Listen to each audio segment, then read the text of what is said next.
नमस्कार दोस्तों। आज मैं आपके साथ बात कर रहा हूँ अपने YouTube चैनल जिसका नाम है एजुकेटर 24।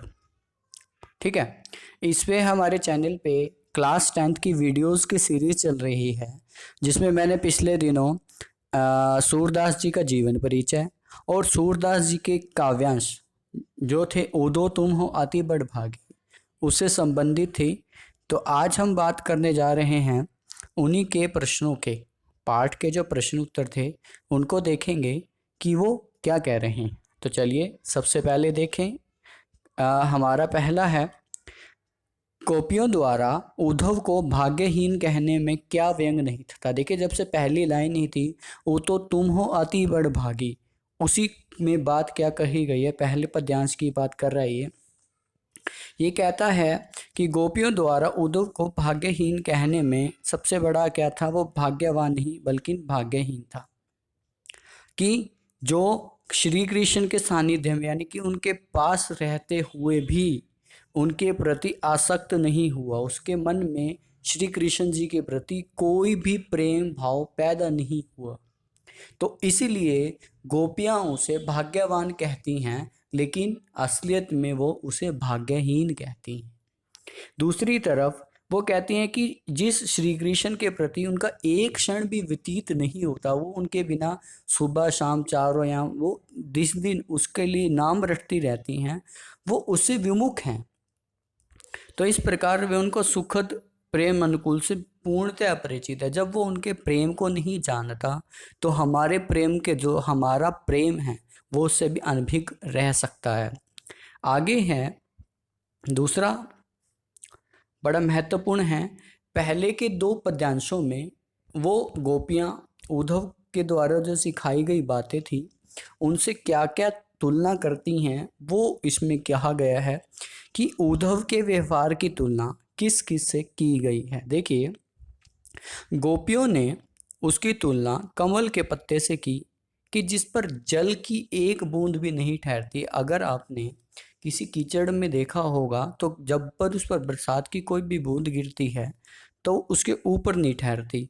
उसी तरह श्री कृष्ण का सानिध्य पाकर उनका मित्र होकर भी वो उनकी मित्रता के साथ साथ उनके प्रेम को नहीं समझ पाया, तो उस पर उसका कोई प्रभाव उसी तरह नहीं पड़ा जैसे जल के प्रभाव कमल पर नहीं पड़ता।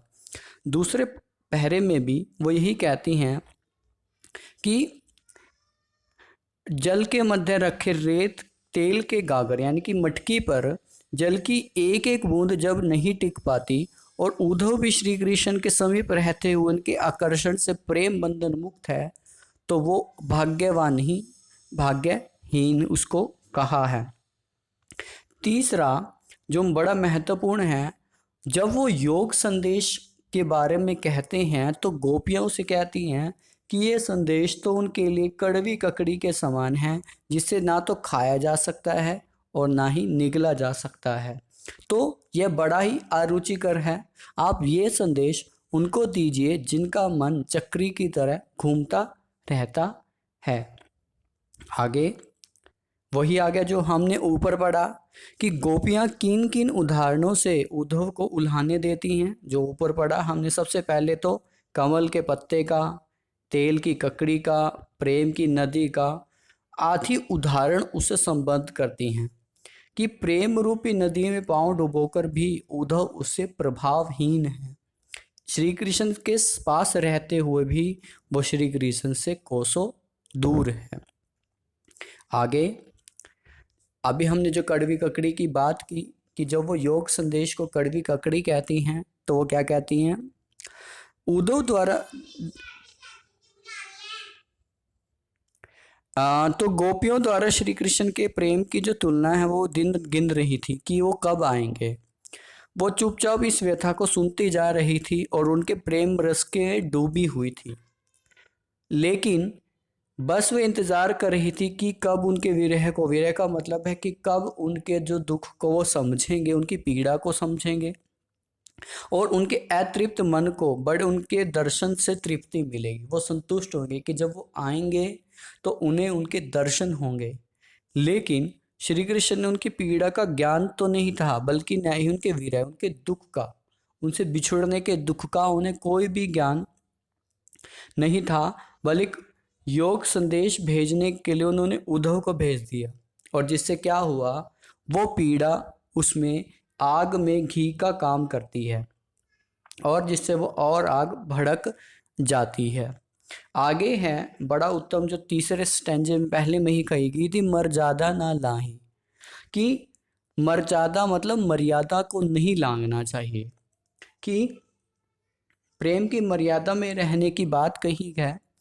गोपियां श्री कृष्ण के मथुरा चले जाने पर बड़े शांत मन से उनके लौटने का इंतजार कर रही थी।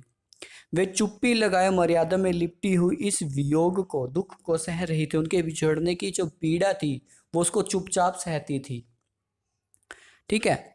लेकिन क्योंकि वे श्री कृष्ण के प्रेम करती थी और उनके प्रेम में ही डूबी रहती थी, योग का संदेश उद्धव को भेज दिया, जिन्हें गोपियां मर्यादा छोड़कर बोलने पर मजबूर हो गई। वो कहती हैं कि प्रेम के बदले प्रेम ही कर्तव्य की मर्यादा है। प्रेम कि अगर एक प्रेमी प्रेमिका को प्रेम देता है तो उसे बदले में भी प्रेम चाहिए, परंतु श्री कृष्ण ने गोपियों के योग के संदेश को भेजकर उन्हें वापस लौटाकर गोपियों को मिलने नहीं भेजा। श्री कृष्ण की अनन्य प्रेम को गोपियों ने किस प्रकार व्यक्त किया, यानी कि जब अब गोपियां ने उदाहरण दिया, व्यंग किया, तो वह अपने प्रेम को अब कैसे व्यक्त करती हैं वो देखेंगे। गोपियां कहती हैं कि उन्होंने श्री कृष्ण को रात दिन सोते जागते सिर्फ श्री कृष्ण का ही नाम वो लेती रहती हैं, रटती रहती हैं। गोपियों को चींटियों और हरील की लकड़ी का उदाहरण देते हैं कि जैसे कि गुड़ के साथ चींटियां चिपकती रहती हैं और हरील पक्षी जो अपने साथ एक लकड़ी को लिए रहता है और बिना उसके मर जाता है, स्वयं की तुलना वो चींटियों और श्री कृष्ण की तुलना गुड़ से करती हैं। उनके अनुसार श्री कृष्ण उस गुड़ की भांति हैं जिससे वे चिपकी रहती हैं।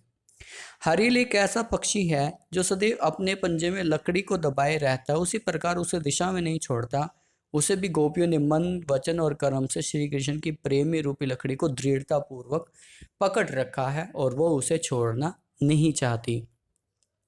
बड़ा महत्वपूर्ण हो जाता है आगे क्वेश्चन, जो ये है कि गोपियों ने उद्धव को क्या संदेश, कैसे लोगों को देने की बात कही है। देखिए, उद्धव अपने योग के संदेश को मन की एकाग्रता का उपदेश देते हैं। वो ये कहते हैं कि ये संदेश ऐसे लोगों को दीजिए जिनका मन उनके वश में नहीं हो, बल्कि हमारा मन तो सिर्फ और सिर्फ श्री कृष्ण के प्रेम में ही रंगा हुआ है, हमारा मन इधर उधर नहीं भटकता। तो आप ऐसा मन उनको दीजिए जिनका मन जो है चक्कर की बातें, इधर उधर, कभी इधर की बातें हैं, कोई इधर का विचार, कोई इधर का विचार, जबकि हमारे मन में श्री कृष्ण का ही प्रेम यथार्थ भाव से विद्यमान है। आगे श्री कृष्ण ने योग साधना को क्या व्यक्त किया है। उन्होंने कहा, गोपियां कहते हैं कि योग संदेश नीरस और व्यर्थ भावी है। योग संदेश उस कड़वी ककड़ी के समान है जिससे निगलना बड़ा मुश्किल है, खाना वो कड़वा है। उसे आगे कहते हैं कि योग ऐसा रोग है जिसे ना तो पहले उन्होंने देखा ना कभी सुना। योग की शीशा ऐसे लोगों को दीजिए जिनका मन बड़ा चंचल है, वो इधर उधर की बातों में, व्यर्थ की बातों में, विचारों में लगा रहता है। अब बड़ा अंतम है कि राज आज्ञा पढ़ ले ही, ठीक है, कि कहती हैं कि जब तो पहले तो वो चतुर थे ही, श्री कृष्ण के बारे में कहती हैं कि अब उन्होंने राजनीति भी पढ़ लिया, हरी हो राजनीति पढ़ाई। 4th पॉइंट है ये हमारा, 4th पैरा। तो अब वो कहते हैं कि श्री कृष्ण गोपियों के अनुसार राजा का धर्म अन्याय से बचाना और राजधर्म की शिक्षा है, ठीक है। अब वो ने क्या परिवर्तन, देखिए क्या है 10वें पॉइंट में, कि हमारे श्री कृष्ण में अब क्या क्या परिवर्तन आ गए हैं। देखिए, वो कहते हैं कि द्वारिका जाकर वो राजनीति के पंडित हो गए हैं, वो मथुरा गए तो पंडित हो गए। श्री कृष्ण पहले से तो चतुर थे ही और भारी भरकम किताबों को पढ़कर वो अब और छल कपट करने लगे हैं। उन्होंने गोपियों के साथ मिलने के स्थान पर योग की शिक्षा देकर उद्धव को भेज दिया और उनके मन पर बहुत गहरा आघात हुआ है। इसी कारण उन्हें श्री कृष्ण को वापस लेना चाहती हैं और इस प्रकार हमारा जो अभ्यास कार्य है इस पाठ का वो आज के माध्यम से पूर्ण हो जाता है। Thank you.